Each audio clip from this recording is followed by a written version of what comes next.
Hello everyone, welcome to my channel. My name is LeRaih, aka the Brown Herbalist, and today I'm going to be showing you how to make a simple herbal syrup. So here I am with my daughter, and we are harvesting some lavender because we are going to be making a floral syrup for all of our friends that we are graduating with from the Herbal Sciences program.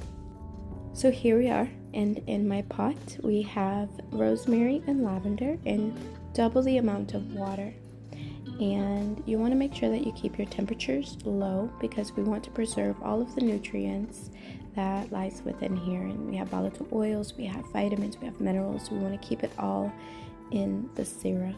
So when you see condensation happening, because it will happen, you want to make sure that it's not expiring at a rapid pace.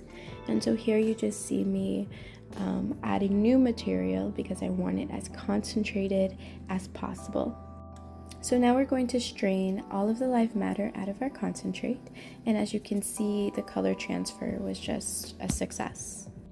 I'm going to be making two separate syrups, so I'm going to put half of it away in a separate jar.